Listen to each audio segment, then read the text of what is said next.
இன்று முதல் நான் உன்னை ஆசீர்வதித்திடுவேன். நன்மைகளால் உன் வாழ்வை நானே நிறைத்திடுவேன். இன்றைய நாள் உங்கள் அனைவருக்கும் ஆசிரின் நாளாக அமைய உங்களுக்காக ஜெபித்து நிற்கும் நான் உங்கள் அன்பின் அருட்தந்தை ரமேஷ் கிறிஸ்டி. இன்று முதல் நான் உன்னை ஆசீர்வதித்திடுவேன். நன்மைகளால் உன் வாழ்வை நானே நிறைத்திடுவேன். ஆண்டவரது இல்லத்தில் நடப்பட்டிருக்கும் பொழுது வாழ்நாள் எல்லாம் செழிப்புற்று இருப்பீர்கள். தந்தை, மகன், தூய ஆவியாரின் பெயராலே ஆமென். நம் ஆண்டவராகிய இயேசு கிறிஸ்துவின் அருளும் கடவுளின் அன்பும் தூய ஆவியாரின் நட்புறவும் உங்கள் அனைவரோடும் இருப்பதாக, ஆன்மாவோடும் இருப்பதாக. பலியிலே கலந்து கொள்ள தடையாக இருக்கும் மீறுதல்கள் பலவீனங்களுக்காக மனம் வருந்துவோம், மன்னிப்பு வேண்டி செபிப்போம்.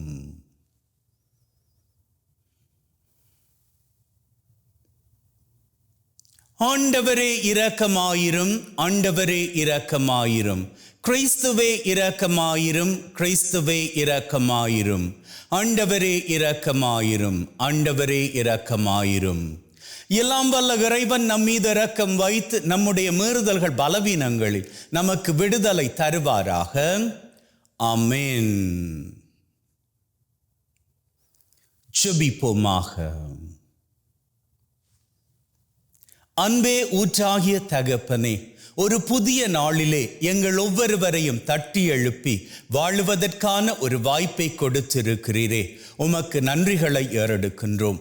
மேலும் தகப்பனே, இன்றைய நாளிலே தங்களது பிறந்த தினத்தை, திருமண ஆண்டை, குருக்கள், துறவியர்கள் அவர்களது ஆசிரின் நாட்களை நினைத்து உமக்கு நன்றிகளை ஏறெடுக்கின்ற இந்த தருணத்தில் அத்தனை பேரினுடைய நன்றிகளையும் ஏற்றுக்கொள்வீராக.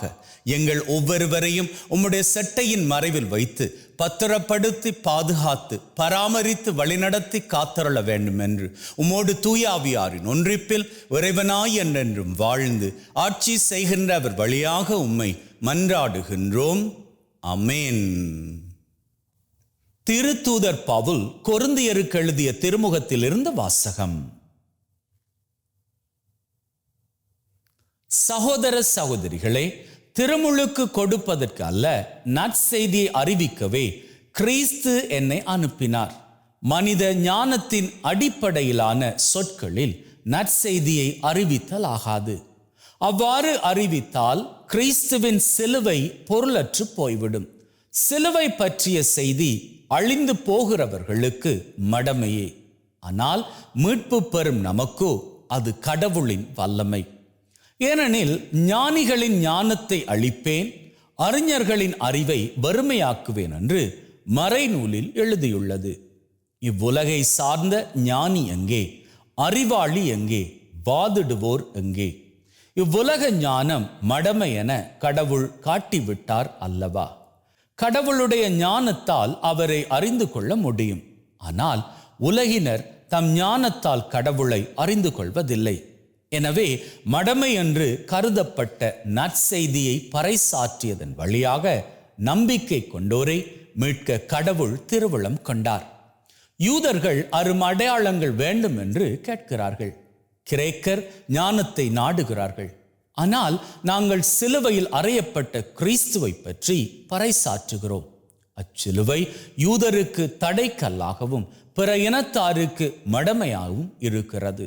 ஆனால் அழைக்கப்பட்டவர்கள் யூதரானாலும் கிரேக்கரானாலும் அவர்களுக்கு கிறிஸ்து கடவுளின் வல்லமையும் ஞானமுமாய் இருக்கிறார். ஏனெனில் மனித ஞானத்தை விட கடவுளின் மடமை ஞானம் மிக்கது. மனித வலிமையை விட அவருடைய வலுவின்மை வலிமை மிக்கது. இது ஆண்டவர் வழங்கும் அருள் வாக்கு. இறைவனுக்கு நன்றி. ஆண்டவரது பேரன்பால் பூவுலகு நிறைந்துள்ளது. நீதிமான்களே, ஆண்டவரில் களி கூறுங்கள். நீதியுள்ளோர் அவரை புகழ்வது பொருத்தமானதே. யாழிசைத்து ஆண்டவருக்கு நன்றி செலுத்துங்கள். பதிநரம்பு யாழினால் அவரை புகழ்ந்து பாடுங்கள். ஆண்டவரது பேரன்பால் பூவுலகு நிறைந்துள்ளது. ஆண்டவரின் வாக்கு நேர்மையானது. அவருடைய செயல்கள் எல்லாம் நம்பிக்கைக்குரியவை. அவர் நீதியையும் நேர்மையையும் விரும்புகின்றார். அவரது பேரன்பால் பூவுலகு நிறைந்துள்ளது.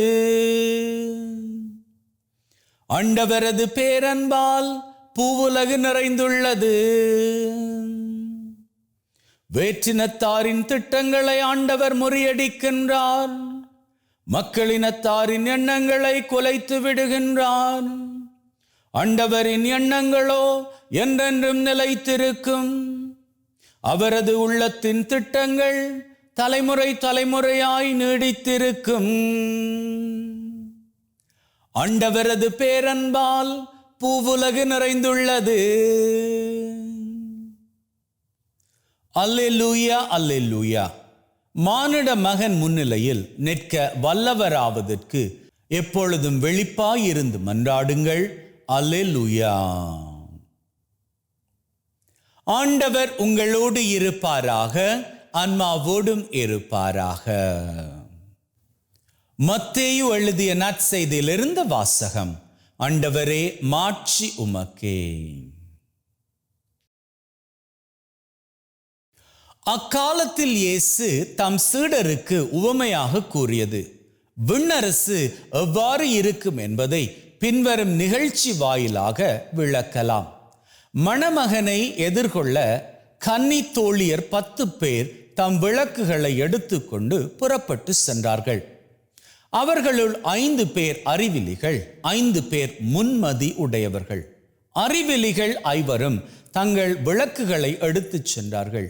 ஆனால் தங்களோடு எண்ணெய் எடுத்துச் செல்லவில்லை. முன்மதியுடையோர் தங்கள் விளக்குகளுடன் கலங்களில் எண்ணெயும் எடுத்துச் சென்றனர். மணமகன் வர காலம் தாழ்த்தவே அனைவரும் தூக்க மயக்கத்தால் உறங்கிவிட்டனர். நள்ளிரவில் இதோ மணமகன் வருகிறார், அவரை எதிர்கொள்ள வாருங்கள் என்ற உரத்த குரல் ஒலித்தது. மணமகளின் தோழியர் எல்லாரும் எழுந்து தங்கள் விளக்குகளை ஒழுங்குபடுத்தினர். அப்போது அறிவிலிகள் முன்மதியுடையோரை பார்த்து, எங்கள் விளக்குகள் அணைந்து கொண்டிருக்கின்றன, உங்கள் எண்ணெயில் எங்களுக்கும் கொடுங்கள் என்றார்கள். முன்மதியுடையவர்கள் மறுமொழியாக, உங்களுக்கும் எங்களுக்கும் எண்ணெய் போதுமான அளவு இராமல் போகலாம். எனவே வணிகரிடம் போய் நீங்களே வாங்கிக் கொள்வதுதான் நல்லது என்றார்கள். அவர்களும் வாங்க புறப்பட்டு சென்றார்கள். அப்போது மணமகன் வந்துவிட்டார். ஆயத்தமாயிருந்தவர்கள் அவரோடு திருமண மண்டபத்திற்குள் புகுந்தார்கள். கதவும் அடைக்கப்பட்டது. பிறகு மற்ற தோழிகளும் வந்து, ஐயா, ஐயா, எங்களுக்கு கதவை திறந்துவிடும் என்றார்கள். அவர் மறுமொழியாக, உறுதியாக உங்களுக்கு சொல்லுகிறேன், எனக்கு உங்களை தெரியாது என்றார். எனவே விழிப்பாயிருங்கள், ஏனெனில் அவர் வரும் நாளோ வேளையோ உங்களுக்கு தெரியாது. இது கிறிஸ்து வழங்கும் நற்செய்தி. கிறிஸ்துவே உமக்கு புகழ்.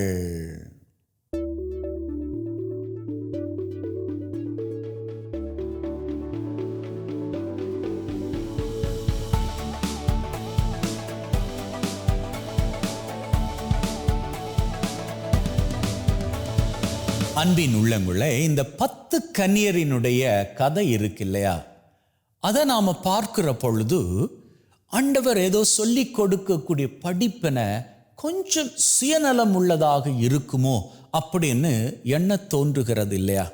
இப்போ 5 பேர் அவங்க அறிவிலிகள் அப்படின்ட்டு, இன்னும் ஒரு 5 பேர் அறிவுள்ளவர்கள் அப்படின்ட்டு ஆண்டவர் பேசுறாரு. இந்த அறிவிலிகள் என்ன பண்ணாங்களாம், அவங்க கிட்ட விளக்கு இருக்குது, விளக்கு எரிஞ்சுக்கிட்டே இருக்குது, ஆனா எண்ணெய் கிடையாது. அந்த விளக்குல இருக்கக்கூடிய எண்ணெய் மாத்திரம்தான். ஆனா இவங்க எக்ஸ்ட்ராவா எண்ணெயும் கொண்டு வந்திருந்தாங்க. இப்போ மணமகன் வர்றாரு, எல்லாம் ரெடி ஆகுங்க அப்படின்னு சொன்ன வேளையில் இவங்களோட எண்ணெய் பூரா தீர்ந்து போயிடுது. அப்போ இவங்க என்ன பண்ணுறாங்க, உதவிக்கு கேட்குறாங்க. கேட்கும்போது அவங்க தர முடியாது அப்படின்னு சொல்கிறாங்க. அப்போது இது சரியா அப்படின்னு பார்த்தா ஆண்டவரது படிப்பினையின்படி அது சரி. ஏன்னா இவங்க முன்மதி உடையவர்களாய் செயல்படலை. அப்போ முன்மதி உடையவர்களாய் செயல்படாதபடினா இவங்க கிட்ட கேட்ட வேளையில இவங்க மறுத்தது கரெக்ட் அப்படின்னு ஆண்டவர் சொல்றாரு. இங்கே எதுவும் சுயநலம் கிடையாது. ஒவ்வொருத்தரினுடைய ரெஸ்பான்சிபிலிட்டி, பொறுப்புணர்வு என்ன அப்படி என்றுதான் ஆண்டவர் போதிக்கின்றார். அதாவது நீங்க விண்ணரசுல, ஆண்டவரது அரசுல நீங்க எப்படி இருப்பீங்க அப்படின்னு சொன்னா பொறுப்புள்ளவர்களாக இருப்பீங்க அப்படி என்பதை வெளிக்கொணர்வதற்கு தான் இந்த கதையை ஆண்டவர் உவமையாக சொன்னாரு. அப்போ பொறுப்புணர்வு ரொம்பவும் முக்கியம். இப்போ நீங்க பொறுப்புணர்வு உள்ளவராக ஒரு காரியம் பண்றீங்க, டெய்லி 4 மணிக்கு எந்திரிச்சு படிக்கிறீங்க, நல்லபடியாக நீங்க உங்க படிப்புல கான்சென்ட்ரேட் பண்ணி படிக்கிறீங்க. பரீட்சை வருகுது, நீங்க பரீட்சையில போய் அந்த எக்ஸாம் ஹால்ல இருந்து நீங்க பரீட்சை எழுதிக்கிட்டு இருக்கிறீங்க. உங்களுக்கு பக்கத்துல இருப்பவரோ, முன்னுக்கு இருப்பவரோ, பின்னுக்கு இருப்பவரோ யாரோ ஒருத்தர் உங்க ஃப்ரெண்டாகவே இருக்கட்டும், ரொம்பவும் உங்களுக்கு க்ளோஸான ஃப்ரெண்டாக இருக்கட்டும், அவர் படிக்கல, உங்ககிட்ட ஆன்சரை காட்டும்படி கேட்கிறாரு. இப்போ உங்களுக்கு என்ன பண்றது அப்படின்னு தெரியாது. இந்த சூழ்நிலையில ஆண்டவர் உங்களுக்கு கத்து தருகின்ற இந்த உவமையின்படி செயல்படுங்க. நீங்க காமிக்க வேண்டாம், இது சுயநலம் கிடையாது. ஒருவேளை நீங்க இந்த ஆன்சரை காமிக்கல அப்படின்னு சொன்னா உங்க ஃப்ரெண்ட், பெஸ்ட் ஃப்ரெண்ட் இல்லையா, ஃப்ரெண்ட்ஷிப்பை கூட கட் பண்ணிடலாம், காரியம் இல்லை. அப்பேற்பட்ட ஃப்ரெண்ட்ஷிப் உங்களுக்கு வேண்டாம். ஆண்டவர் அதை விட பெட்டரான ஒரு ஃப்ரெண்ட்ஷிப்பை உங்களுக்கு கொடுப்பார். எது சரியானது என்று சொல்லி ஆண்டவருக்கு தெரியும். அப்போ நீங்க என்ன பண்ணிக்கணும், நீங்க யாருக்கும் உங்க ஆன்சர்ஸை காமிக்க வேண்டாம். இது பரீட்சையில மாத்திரம் இல்லை, நீங்க தொழில் செய்கின்ற இடங்கள்ல நீங்க 8 மணி நேரம் வேலை செய்கிறீங்க, நீங்க ரொம்ப சின்சியரா வேலை செய்கிறீங்க. ஆனா உங்க கோவொர்க்கர், உங்க கூடவே வேலை செய்யக்கூடிய ஒருத்தர், அவர் உங்ககிட்ட சொல்றாரு, எனக்கு இந்த வேலை கொஞ்சம் கஷ்டமா இருக்குது, இதை கொஞ்சம் ஹெல்ப் பண்றியா அப்படின்னு சொல்லி கேட்கிறாரு. அப்படி அவர் கேட்கின்ற வேளையில உண்மையாகவே அவர் கஷ்டமாக இருந்தா, அவர் ரொம்பவும் உங்களை போல ஹார்ட் ஒர்க் பண்ணி வேலை செய்கிறவர், அப்பேற்பட்டவருக்கு ஒரு கஷ்டமான சூழ்நிலையாக இருந்தால் நீங்க ஹெல்ப் பண்ணிக்கலாம். ஆனால் எப்போ பார்த்தாலும் வேலையில் அவ்வளவுக்கு நாட்டம் இல்லாமல் தன்னுடைய வேலைகளை மற்றவங்க கிட்ட கொடுத்துட்டு அவர் ஜாலியாக இருக்கிறவராக இருந்தால் நீங்க உங்க நேரத்தை செலவழித்து அவருக்கு உதவி பண்ண வேண்டாம். ஏன்னா ஆண்டவர் சொல்லுகின்றார், முன்மதியுடையோராக இருப்பவர்கள் எப்பொழுதும் அறிவிலிகளுக்கு நீங்க உதவி செய்ய வேண்டாம். அப்படி உதவி செய்ய போவீர்களாக இருந்தால் என்ன தெரியுமா நடக்கும், கடைசியில அந்த முன்மதியுடையோர்கள் அவங்களுடைய எண்ணெயை இவங்களுக்கு கொடுத்திருந்தா கடைசியில இவங்க விளக்குகளும் அணைந்திருக்கும், அவங்க விளக்குகளும் அணைந்திருக்கும். இந்த 10 பேருமே மணமகனை சந்தித்திருக்க மாட்டாங்க. ஆண்டவர் சொல்லுவதன்படி நீங்க பொறுப்புள்ளவர்களாக இருங்க. பொறுப்புணர்ச்சி என்பது எல்லாருக்கும் எல்லா வேளையிலும் இருக்க வேண்டிய ஒன்று. இப்போ நீங்க யோசிக்கலாம், என்னது நாங்கள் உதவி செய்யக்கூடாதா? உதவி செய்யுங்க, உதவி செய்யணும், அதான் ஆண்டவர் பிரியப்படுவது. ஆனா அதான் சொல்லுவாங்களே, ஆத்துல போட்டாலும் அளந்து போடணும் அப்படின்னு சொல்லி. நீங்க தர்மம் செய்வது நல்லதுதான், ஆனா யாருக்கு தர்மம் செய்கின்றீர்கள்? உண்மையில நீங்க தர்மம் செய்கின்ற பொழுது அதனை பெற்றுக்கொள்ளக்கூடியவர் உண்மையாகவே அன்னைக்கு பயனடைவாரா? அப்படி என்கின்ற நிலையில நீங்க செய்து கொள்ளுங்கள். ஆத்துல போடுகின்ற பொழுது கூட அளந்து போடணும் அப்படின்னு சொல்லி அன்னைக்கே பழமொழி மூலமாக சொல்லி வைத்திருக்கிறாங்க. இன்னைக்கு நாம அநேக காரியங்களை இப்படித்தான், ஒரு வேளையில் அவன் என்னுடைய ஃப்ரெண்ட் தானே, இதை நான் பண்ணல அப்படின்னு சொன்னால் அவன் என்னோட கோவிச்சிருவானோ அப்படின்னு நீங்கள் நினைக்கலாம். கோவித்தால் கோவித்து விட்டு போகட்டும், அதை குறித்து கவலைப்பட வேண்டாம். எந்த காரியமாக இருந்தாலும் நீங்கள் பொறுப்புணர்வோடு நடந்து கொள்ளுகின்ற பொழுது, பொறுப்புணர்வு இல்லாமல் உங்கள் அண்டை உதவி கேட்கிறார்களே, அவர்களுக்கு நீங்கள் உதவி செய்வீர்களாக இருந்தால் அவர்களை இன்னமும் நீங்கள் சோம்பேறிகளாக வளர்த்து கொள்கிறீர்கள். ஆகவே சோம்பேறிகளாக அவர்கள் வளர்வதற்கு அவர்களுக்கு தண்டனை அப்படின்னு சொன்னா அவர்களை வளர்ப்பதற்கு காரணமான உங்களுக்கு என்ன நடக்கும் யோசித்து கொள்ளுங்கள். ஏதோ ஆண்டவரது பிரசன்னத்தில் நின்று கொண்டு தண்டனை குறித்து பேசுகிறேன் அப்படின்னு நினைக்காதீங்க. உங்களை நான் என்கரேஜ் பண்ணுகின்றேன். ஒரு வேளையில் நீங்க ஒரு நல்ல மாணவனாக இருந்து யாருக்குமே நீங்க ஆன்சர்ஸ் சொல்லி கொடுக்காத மாணவனாக இருந்தால் நீங்க இப்போ உங்க மனசுல நீங்க போய் குழம்பிக்க வேண்டாம். ஐயோ, என்னுடைய ஃப்ரெண்டுக்கு நான் காட்டலையே, நான் எனக்கு தெரிந்த அந்த சக மாணவனுக்கு நான் இதை காமிக்கலையே, ஐயோ நான் தப்பு பண்ணிட்டேனே அப்படின்லாம் நீங்கள் ஃபீல் பண்ணாதீங்க. நீங்கள் செய்தது சரியானது தான். உங்கள் கோவர்க்கருக்கு நீங்கள் ஹெல்ப் பண்ணலை அப்படின்னு யோசிக்காதீங்க. நீங்கள் செய்தது சரியானது தான். யார் யாரெல்லாம் சோம்பேறிகளாக இருக்கிறார்களோ, யார் யாரெல்லாம் தங்களது கடமைகளை செய்யாது விட்டு உங்கள் அண்டை வந்து உதவி நிற்கிறார்களோ அவர்கள் பொறுப்புணர்வு இல்லாதவர்கள். அவர்களுக்கு உதவி செய்து நீங்கள் உங்களுக்கு வரக்கூடிய ஆசீர்வாதங்களை தடுத்து விடாதீர்கள். ஆண்டவர் ஆசீர் பொழிய காத்திருக்கின்றார். பொறுப்புணர்வோடு செயல்படுங்கள். கூடுமாக இருந்தால் பொறுப்புணர்வு இல்லாதவர்களுக்கு அந்த பொறுப்புணர்வு வரும்படி நீங்க கற்றுக்கொடுங்க. அப்படி செய்வீர்களாக இருந்தால் உங்களது வாழ்க்கையும் மேம்படும், அவர்களது வாழ்க்கையும் மேம்படும். ஆமென்.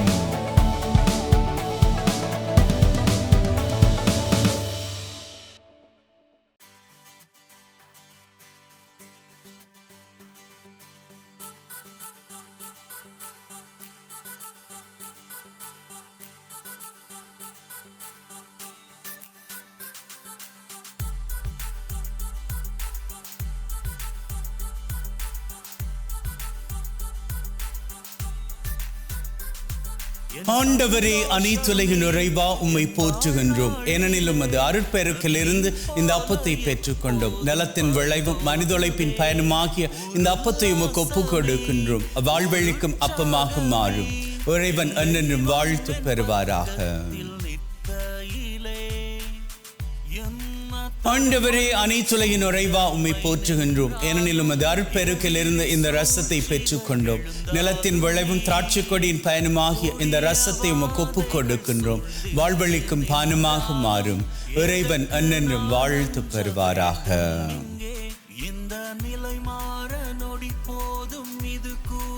Wash away from my iniquities, cleanse me from all my sins.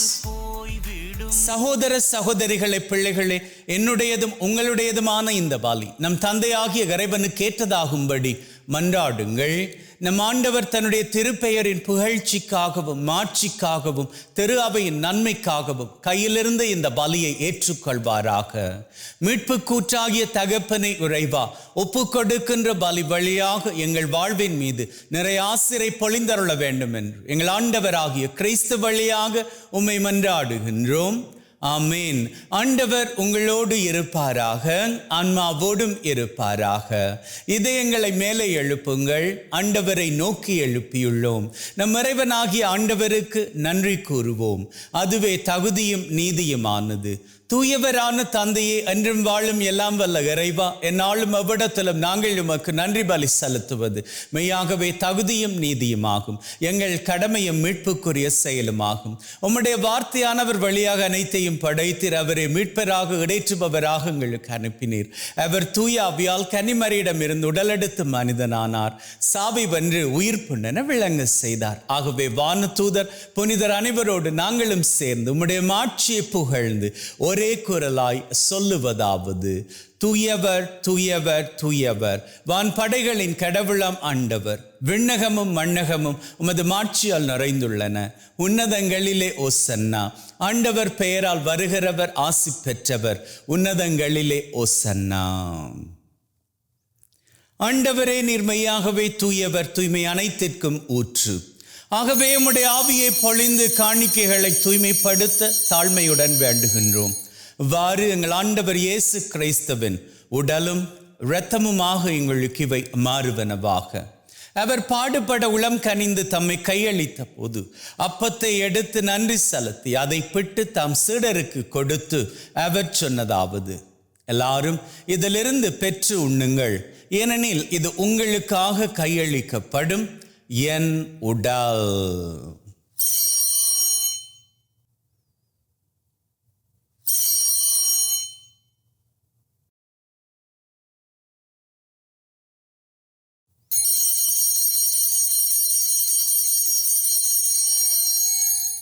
அவ்வண்ணமே உணவருந்திய பின் கிண்ணத்தை எடுத்து நன்றி செலுத்தி தம் சீடருக்கு கொடுத்து அவர் சொன்னதாவது, எல்லாரும் இதிலிருந்து பெற்று பருகுங்கள், ஏனெனில் இது புதிய நித்திய உடன்படிக்கைக்கான என் இரத்தம், பாவ மன்னிப்புக்கென்று உங்களுக்காகவும் எல்லாருக்காகவும் சிந்தப்படும். இதை என் நினைவாக செய்யுங்கள்.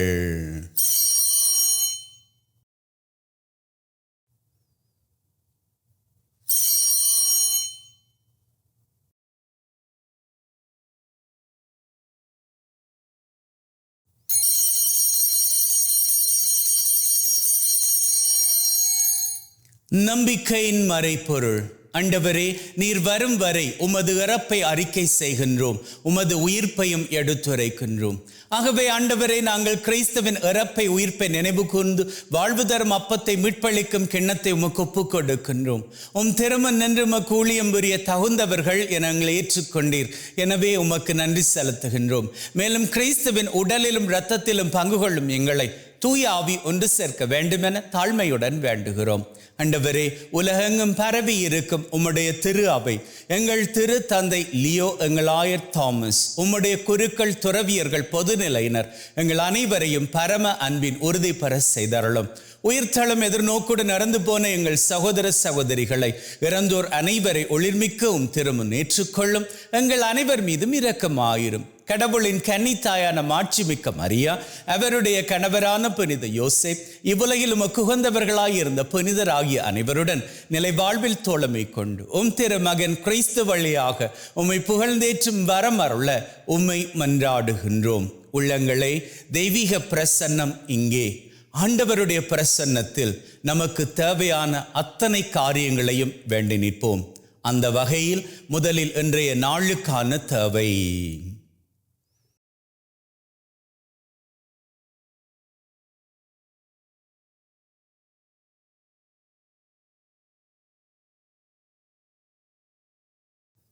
இந்த வாரத்திற்கான தேவை.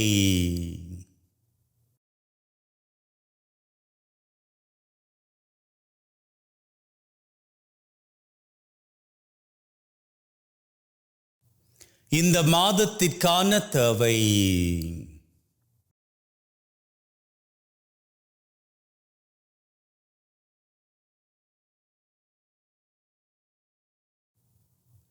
இந்த வருஷத்திற்கான தேவை.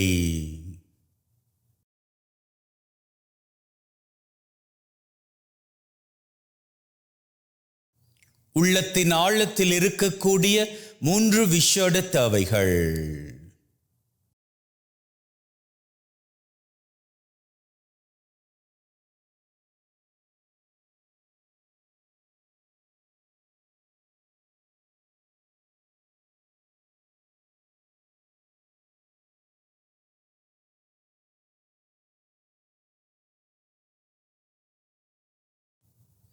இந்த 7 தேவைகளோடு உலகிலே நிரந்தர சமாதானம் நிலைக்கும்படியாகவும் வேண்டி நிற்போம்.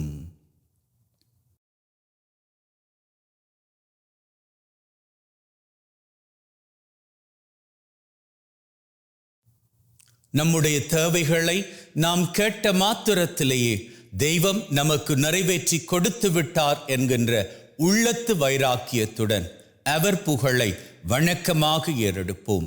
இவர் வழியாக, இவரோடு, இவரில் எல்லாம் வல்ல இறைவனாகிய தந்தையே, தூய ஆவியின் ஒன்றிப்பில் எல்லா புகழும் மாட்சியும் என்றென்றும் உமக்கு உரியதே. ஆமீன், ஆமீன்,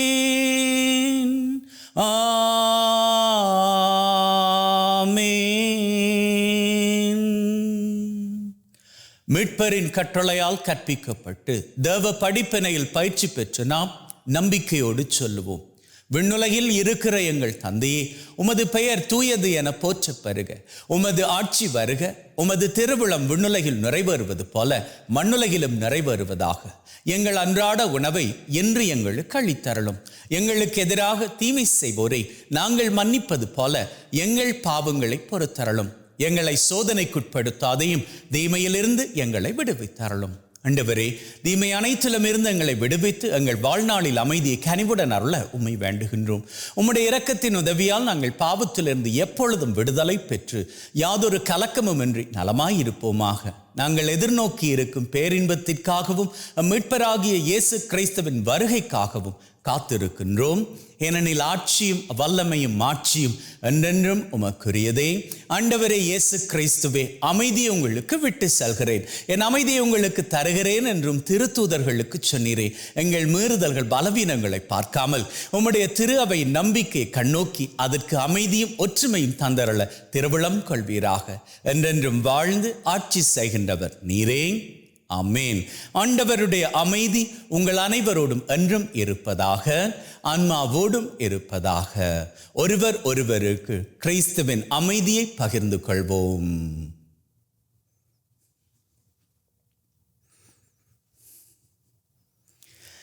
உலகின் பாவங்களை போக்கும் இறைவனின் செம்மறியே, எங்கள் மேல் இரக்கமாயிரும். உலகின் பாவங்களை போக்கும் இறைவனின் செம்மறியே, எங்கள் மேல் இரக்கமாயிரும். உலகின் பாவங்களை போக்கும் இறைவனின் செம்மறியே, எங்களுக்கு அமைதியை அளித்தருளும்.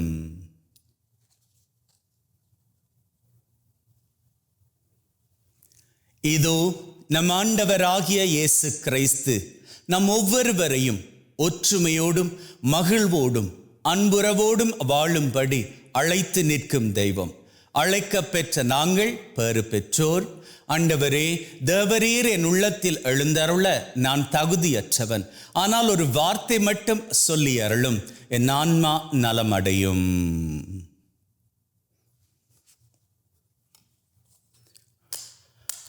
May the mingling of this body and blood of Christ bring me everlasting life. Amen.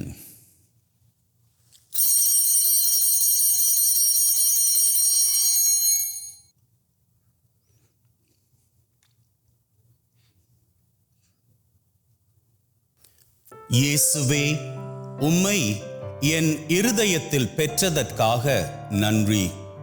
என்னுள் வாசமாய் இருந்து என்னை வழிநடத்தும். என் சிந்தனை, வார்த்தை, செயல் அனைத்தும் உமக்கு பிரியமானவையாக இருக்க அருள் தாரும். என்னை உம்மை விட்டு பிரியாதபடி காத்தருளும். ஆமென். ஜெபிப்போமாக. அன்பே ஊற்றாகிய தகப்பனே, இந்த பலி மூலமாக எங்களை ஆசீர்வதித்திருக்கிறீரே, உமக்கு நன்றிகளை ஏறெடுக்கின்றோம். மேலும் தகப்பனே, இன்றைய நாள் பூராகவும் நீர் எங்களோடு வழித்துணையாக வருவீராக.